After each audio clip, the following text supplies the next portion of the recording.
So good morning. So the first meal that I'm going to be making is the refrigerated oatmeal. There's going to be two different flavors that I'm going to make. The first one's going to be peaches, mango, and also coconut flakes with agave nectar. The second one that I'm going to be making is blackberry, raspberry, and also orange zest with maple syrup. So all the ingredients that you're going to be using for both of the oatmeal, I have some almond milk, some almond plain silk non-dairy yogurt. I have 3/4 cups of oats each. I have some cut up mangoes, peaches. Also too, I have one orange that I zested already. Also too, I have like 9 of each of blackberries and raspberry. I have chai seeds that's going to go also into your oatmeal. I have some unsweetened coconut flakes. Also, I have some agave nectar, some cinnamon, and some maple syrup. Okay, so these are all the ingredients that you're going to use. Also, too, I forgot to add that I have some coconut flavor extract that's going to go into your oatmeal, the one that's going to have the oatmeal flakes in.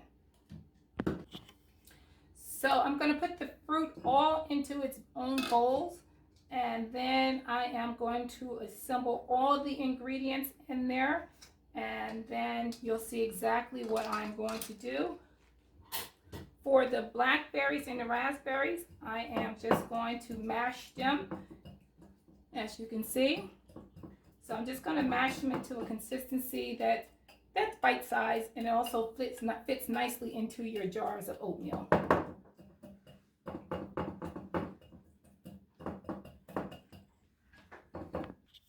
So what I've added to this bowl was the blackberries, the raspberry, the maple syrup, the chai seeds, some cinnamon, some vanilla. All of the measurements that I used is on the PowerPoint, so you have access to that. So you'll see exactly what your measurements should be. So now what I'm going to do, I am going to add my yogurt, my oatmeal, and my almond milk to it, and then I'm gonna let you see what it looks like. So this is what the mango, peaches, and the coconut looks like, because I have coconut extract in there, cinnamon, and also a little agave nectar. I have not put the chai seeds in there yet, but I will be putting that in there. So I have put together the blackberries, the raspberry, also the orange zest, with the oatmeal, with the oats, and also with the yogurt and the almond milk, with the cinnamon, maple syrup, also with the chai seeds. So this is what it looks like when you actually assemble it and you're ready to go into the mason jar. I have a 12-ounce mason jar that's ready for to be refrigerated. Now, you don't have to refrigerate it for 24 hours, but at least give it at least 8 hours. And also too, this is what the mango, peach, and the coconut flake looks like. I've added also to the chai seeds to it because now I'm ready to put it in a jar.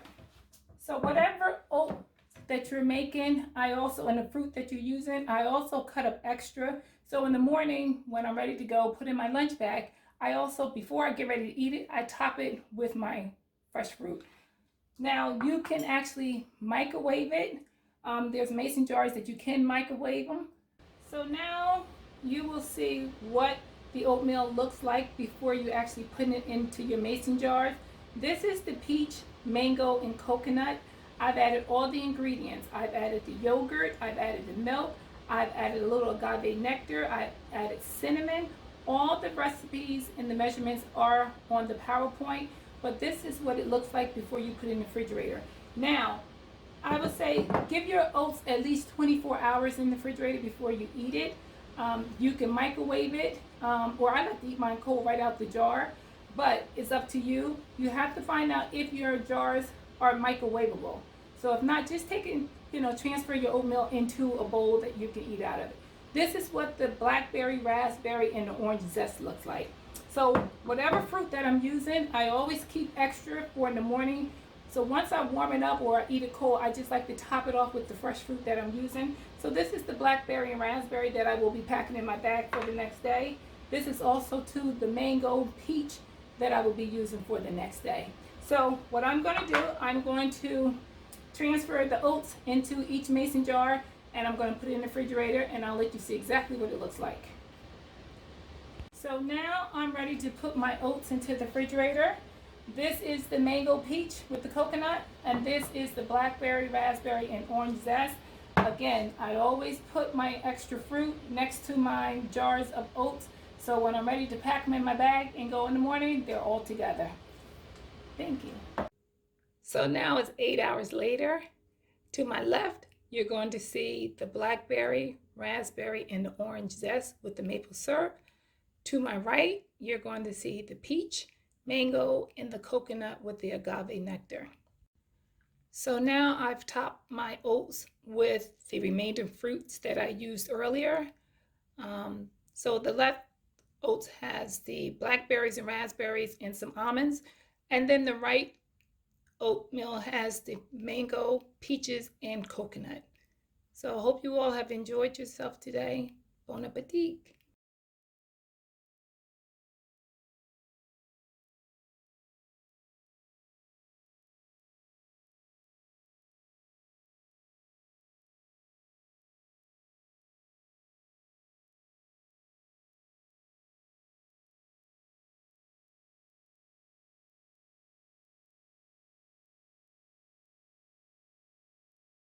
So our second meal is going to be untuna, and we're using a can of chickpeas.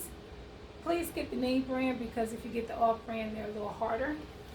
Also too, I'm going to be using a red onion, 1 English cucumber, some romaine lettuce, tomato, and for when I make the untuna, I'm going to put some cran raisins in it, along with some sweet relish. Also too, with a little bit of black salt. The black salt is going to give you the flavor of egg. Also too, the nori fritaki. This is a rice seasoning, and it's going to give you that tuna taste. Also too, I'm going to use just a pinch of garlic powder, some smoked paprika, a cap full of lemon juice.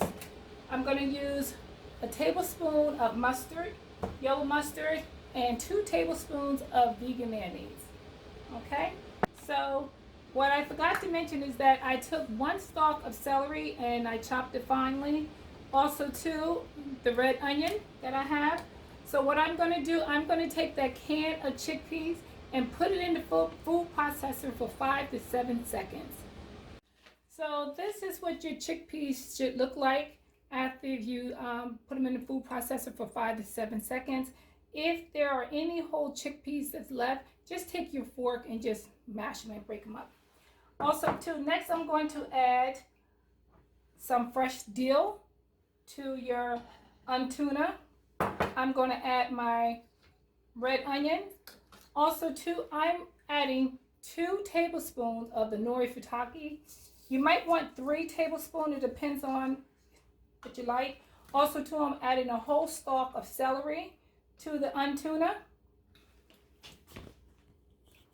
So far I've added celery, red onions, the nori fritaki, and also to the fresh dill that I chopped up. I'm going to add the rest of the seasoning, which is 2 pinches of the black salt, also to like a tablespoon of black pepper, ground black pepper. I'm going to add a tablespoon of mustard, 2 tablespoons of the vegan mayonnaise. Also too, I'm going to add like a half a teaspoon of smoked paprika, a half a teaspoon of garlic, and a capful of the lemon juice. So now I'm going to mix up all my ingredients. The only thing that I have not mixed up yet was the cran raisins, which I am going to add that to the mixture now. Now the cran raisins gives it a very distinguished taste. It's with that salty and sweetness and also the tartness, which actually gives it a great flavor to the untuna.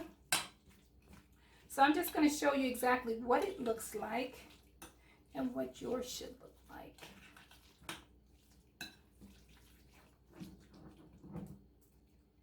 So this is what your untuna should look like. So now I am going to put my sandwiches together and also make up my lunch for tomorrow. So now I'm going to create my sandwich. So again, depending on how much you like to add to your bread, I am using bread. You can use a wrap. You can actually put this on lettuce. Just have a lettuce wrap. You can use it with a pita, anything that you like.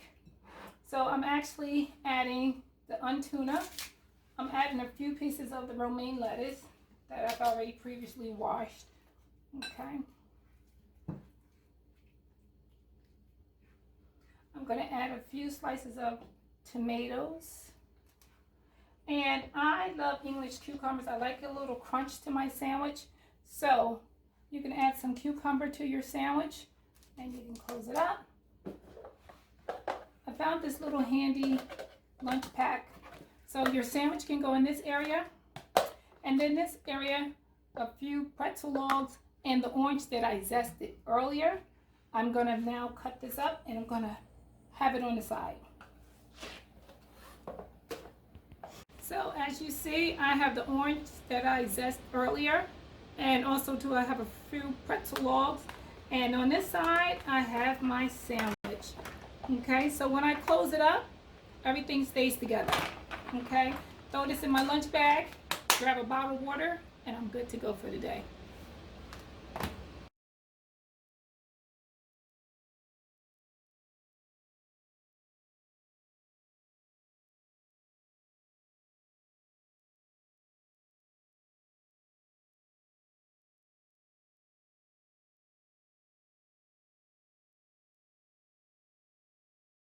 So our last meal will be penne pasta, vegan Italian sausage with asparagus, zucchini and squash. And then also too, we're going to have a spinach and strawberry salad to go along with the meal. So I'm going to now chop up the vegetables and then we're going to start cooking. So let's just recap. I have now chopped up my zucchini and squash. I like them in the bite size. I've also chopped up my large portobello mushroom and 6 asparagus. I've also chopped up my red onion, my red pepper and yellow pepper, and also to my vegan sausage that I'm going to add to my pasta. My pasta, I've already cooked my pasta, so I boiled 2 cups of pasta, so that's already ready for me. And now I'm going to start sauteing the vegetables. I chopped up my fresh parsley for the topping, and also to my garlic, minced garlic. So I chopped up 3 cloves of fresh garlic. So now I'm going to add like 2 tablespoons of grapeseed oil. And the first vegetables that I am going to saute are my zucchini and squash. I'm also going to add in some Mrs. Dash no salt seasoning. And then I am going to add in a little bit of dry Italian seasoning. And then once the vegetables cook for like 2 or 3 minutes, I'm going to take them off the stove. And then I'm going to continue to build upon. Then I'm going to throw my sausage in with my fresh garlic and my mushrooms. And the last vegetable that I'm going to add is my asparagus. But I'm not going to add the asparagus until I add the pasta. Okay?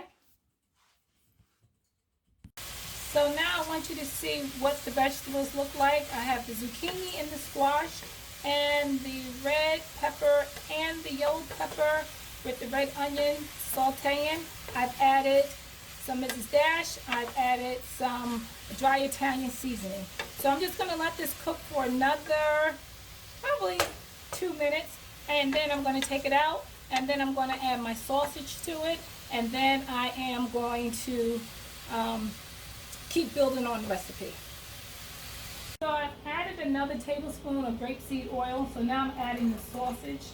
So I'm going to let the sausage brown for a few minutes by itself, like 2 minutes on each side, and then I'm going to add the mushrooms. And then when all of the mushrooms and the sausage is done, I'm going to start adding the pasta, and I'm going to add the vegetables, and then I'm going to add 1 can of the rotel and also into the pasta, and then I'm going to add the asparagus at the end. So I've already boiled my pasta. It was 2 cups of pasta. So I followed the directions and cooked it as long as they told me to cook it for. And I also too saved some pasta water at the end just in case I need a little bit more liquids. So now I'm going to let you see what the sauteed vegetables look like, the zucchini and squash. Okay, so now I'm going to remove the squash and the zucchini, and then I'm going to add the sausage and the other vegetables. So now the sausage and the mushrooms are done. I am now going to add my pasta,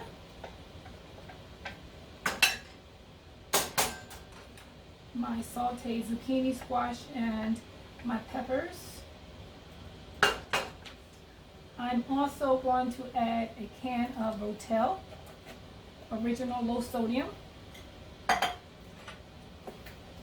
And I'm also going to add in a tablespoon of plant-based chicken broth.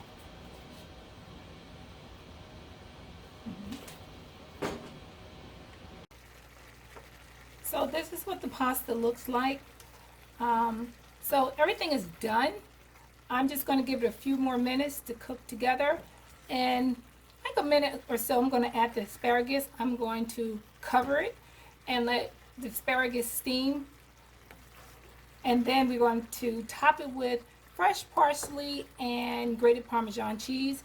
And then we're going to serve it with a spinach strawberry salad. So now the pasta is done, and I am now going to plate it in this bowl right here. And then we're going to make our spinach, feta, and strawberry salad. So now I'm going to finish garnishing with my parsley, and then I'm going to put on some grated Parmesan vegan cheese, and then I'm going to make our spinach strawberry salad. So our last meal that we're going to make is a spinach strawberry feta salad. So I have some baby spinach. I have a half a red onion that I'm going to slice very thinly, and then I'm going to add some baby carrots, an English cucumber in there, and also 4 strawberries and 2 big slivers of feta cheese. So this is what our spinach strawberry feta salad looks like. And you can serve it with raspberry vinaigrette, or they have mango vinaigrette, raspberry, any salad dressing that you would like.